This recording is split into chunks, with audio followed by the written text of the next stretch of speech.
नमस्कार, आप देख रहे हैं किसान बुलेटिन। मैं हूं आपके साथ प्राची तिवारी।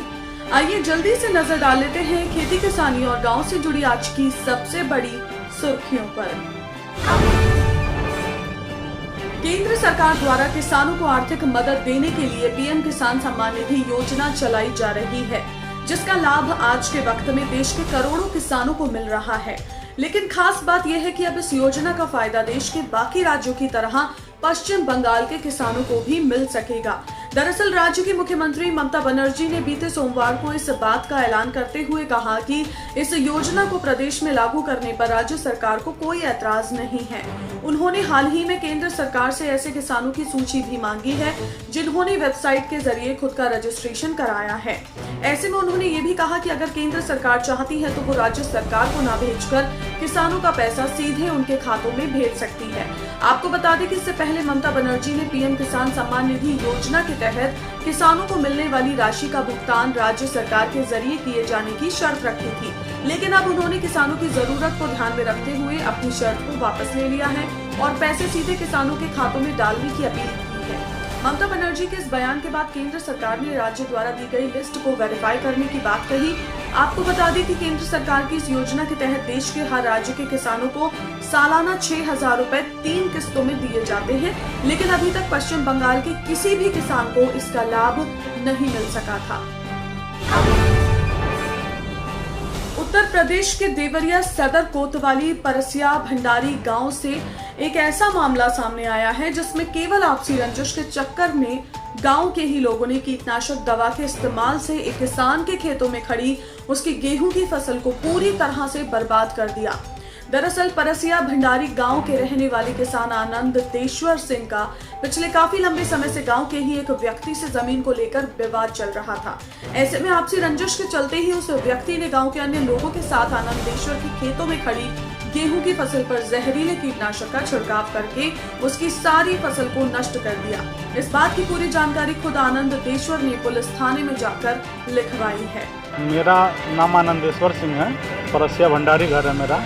मेरे चक देवरिया चक 70 नंबर की ज़मीन में 69 नंबर की ज़मीन में विवाद चल रहा है, जिसपे एसडीएम महोदय के न्यायालय द्वारा स्टे दिया गया है। बावजूद इसके वेद व्यास सिंह परसिया भंडारी और विजेंद्र मल देवरिया मीर ने रात में चुपके से उस पर कीटनाशक दवा छिड़काव करके मेरे गेहूं के फसल को बर्बाद कर दिया है, जिसकी तहरीर मैंने कोतवाली देवरिया में दी हुई है। अभी उस पर कोई कार्रवाई नहीं हुई है। उसी का चाहते हैं कि उस पर उचित कार्रवाई हो और दोषियों को उसमें जो दंड दिया जाए। मामले को लेकर पुलिस का कहना है कि उन्होंने पीड़ित के बयान पर मुकदमा दर्ज कर लिया है, साथ ही मामले की जांच भी शुरू कर दी है। अब आगे कार्यवाही के बाद ही आरोपियों को लेकर कोई एक्शन लिया जाएगा।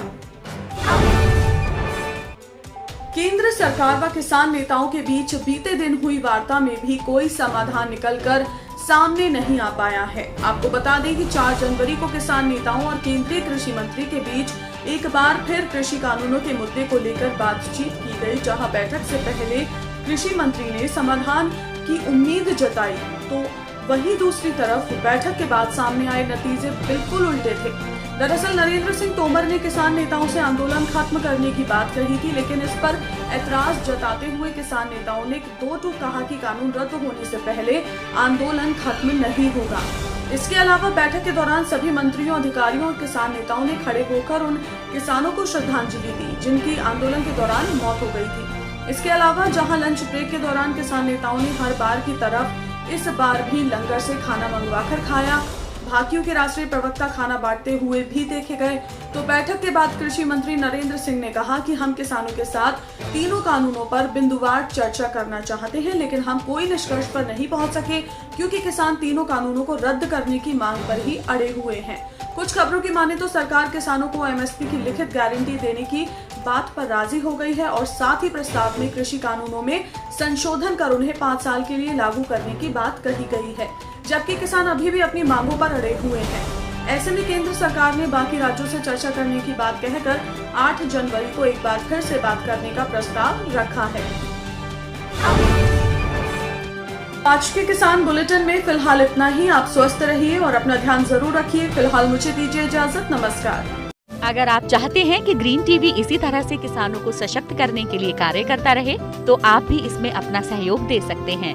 डिस्क्रिप्शन पर जाकर दिए गए लिंक पर क्लिक करें, पेटीएम करें, NEFT और क्रेडिट कार्ड के जरिए भी आप हमें सहयोग दे सकते हैं। अगर आप हमारा ये वीडियो YouTube पर देख रहे हैं तो हमारे चैनल को सब्सक्राइब करें और अगर FB पर देख रहे हैं तो इसे लाइक करें और शेयर करें।